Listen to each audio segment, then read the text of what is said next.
everyone, it's Dianne at Minerva. I hope you're all having a fabulous week. And today I'm going to share a make with you for a gorgeous sweater. It's by Tessuti Fabrics. It's the Monroe Turtleneck. So as you can see, this one is a boxy sweater. You have the option of 3/4 length or full length sleeves, and then we have the turtleneck collar. So it's a really fun, versatile sweater for your wardrobe.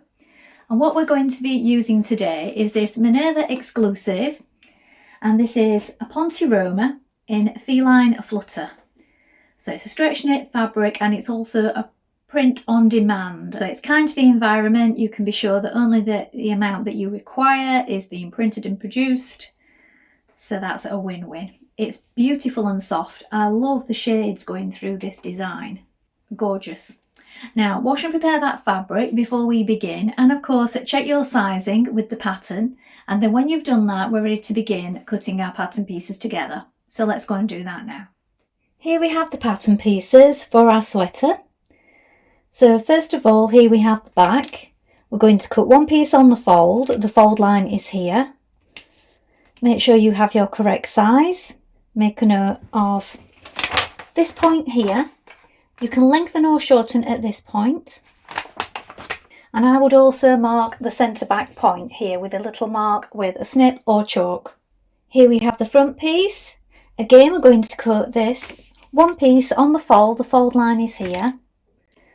Again, I would make a marking here to note your centre front, and you can lengthen or shorten at the broken line just here. Here we have the sleeve. You're going to cut two pieces. The straight grain is this way. Lengthen or shorten at this marking here, and if you're making the 3/4 length version, you need to cut at this point just here. Note these markings on either side, and again I would note the centre point just here. Here we have our turtleneck collar. You're going to cut one on the fold. If you're using a print fabric with a directional print, as we are doing today, just bear the fold in mind when you're cutting your pattern piece. Also make the marks here and here at either side for the shoulder, and also here. Now we're ready to begin making our sweatshirt. So first of all, you want to wind half of your thread onto your machine spool and check that your needle is sharp. So today I'm using a ballpoint needle size 90. You will need a stretch needle for this particular project. Now it can be completed completely, apart from the neckline and the hems, on your overlocker or serger. But I know that not everybody has one of those, so we're going to be doing it on the regular machine today, and then I will finish my seams afterwards on the overlocker, or you can zigzag finish them if you wish. So that's the way we're going to do it. So a ballpoint needle and a stretch stitch or zigzag stitch if you're using your regular machine. And then for the neckline and also around the hems and cuffs, we're going to be using a twin ballpoint needle to finish it off. So it's this one, so it's a medium 4mm or 880. These will be included in the products below. So everything you need will be included if you're looking for the fabric, the thread, the needles, and so on. Right, let's get started. So first of all, we're going to take our front piece and our back piece, and we're going to place them right sides facing. Like this. We're going to pin them at the shoulder, and we're going to stitch this shoulder seam either on your overlocker or your main machine, as I'm doing mine today, with a 1cm seam allowance. Now if you're using your regular machine, do check your manual to see if you have a stretch stitch. If so, use this. If not, play around with the stitch length and the stitch width, and on a piece of scrap determine what's best for you. So I'm using a stretch stitch today, and then I'm going to trim off my seam allowance with the overlocker after I've done that. If you're using your regular machine, you can just zigzag on the end if you wish.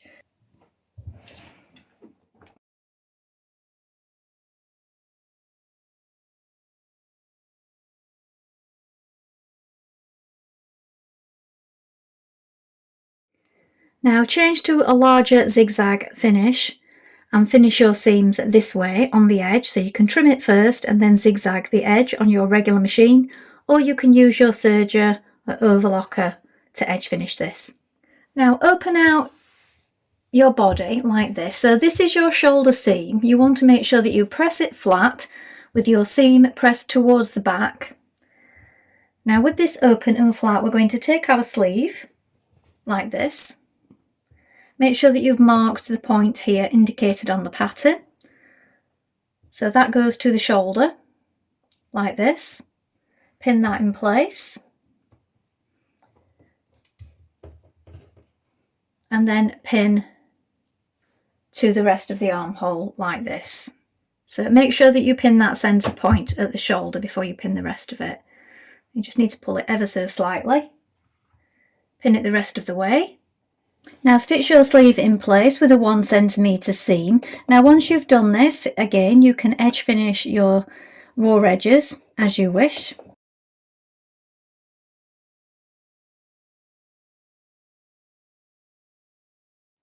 Now bring right sides together, and now we're going to sew up the sleeve,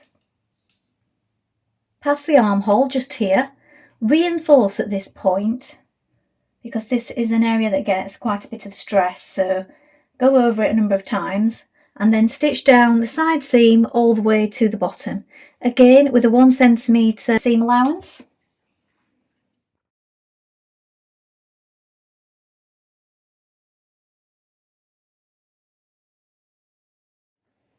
Now take your collar piece, you're going to bring it right sides together.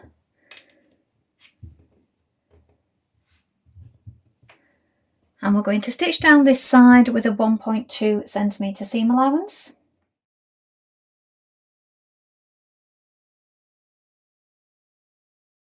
Now with wrong sides facing, you're going to pin it around the bottom, making sure that you line up those shoulder points and centre front and centre back points, like this.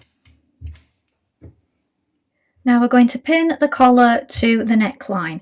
Now as we've got a directional print, you do want to make sure that the way that you've got your collar folded, the print's going to be the right way up on the outside. So if you imagine this is the good side of your fabric, look, this is the back of my sweatshirt. This is the back of my collar because the seam is here. If you look, you can see my tiger's, or leopard's face rather, my leopard's face is the right way up, and this is right side and right side. So that's going to be right sides facing. So flip that over. We want that seam to the centre back point here. So pin that in place first of all. And you will have 3 layers of fabric here. So when you're stitching it, do take care, especially on your overlocker. And we bring this marking just here, look, to the side seam. And the side seam wants to be pointing towards the back. Do the same on the other side. Have our marking, look. Continue pinning it the rest of the way around and just give it one final check before you stitch it that everything is the right way up. Now just a thought before we continue, if you're going to be wearing your collar up, of course your print will be the right way. If you're going to be folding it back, of course that flips it over. So this might determine which way up you actually do put that collar. So just bear that in mind depending on how you wear it the most. Some people do like to have them up like this, so you may want to have it with the print stood up. If you're going to be folding it back a lot, maybe flip it the other way so that when it's turned back. Either way, that is up to you. We're now going to stitch it in place. You do need to stretch on it a little as you sew.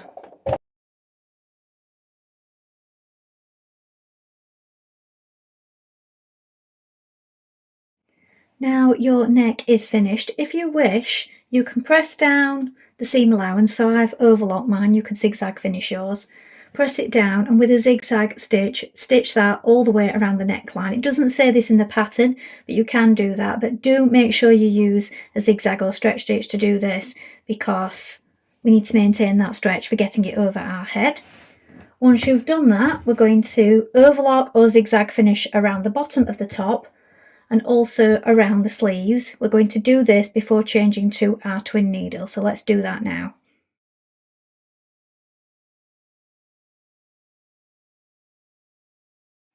Now we're going to change to our ballpoint needle.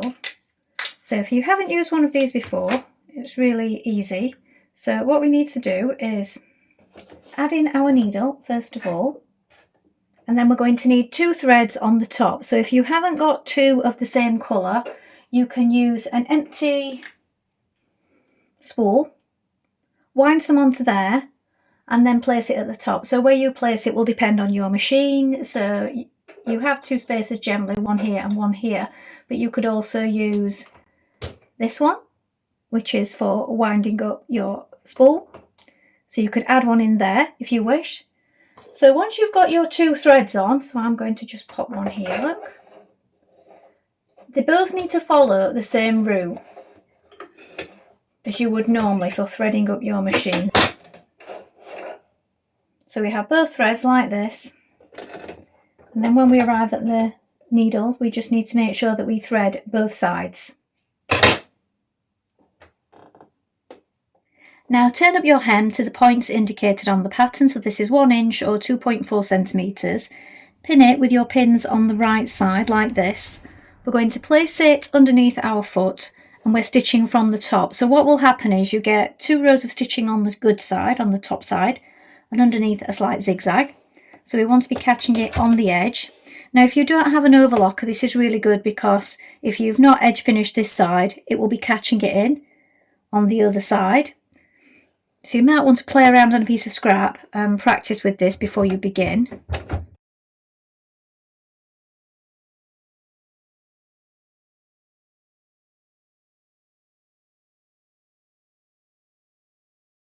Next, turn up your sleeves 1 inch in the same way, or 2.4 centimetres, and stitch from the top with your twin needle in the same way that you did your hem.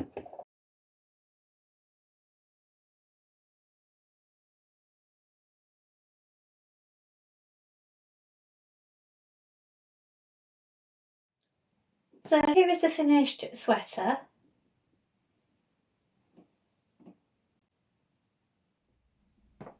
And the back. Well, I hope you've enjoyed sewing along with me today. I think this is a really versatile sweater to have in your collection. You can make it in prints or solids to go with lots of different separates. Please let us know how you've got on, and remember to include any photographs with your comments, because we do love to see them. Now, if you'd like to get 10% of all your orders for a whole year, don't forget to join the Minerva Craft Club, and of course create a free account with us to join in with our wonderful worldwide sewing community. That's all from me for today, but I hope to be back soon with more sewing inspiration for you. Thank you so much for watching today. Bye for now.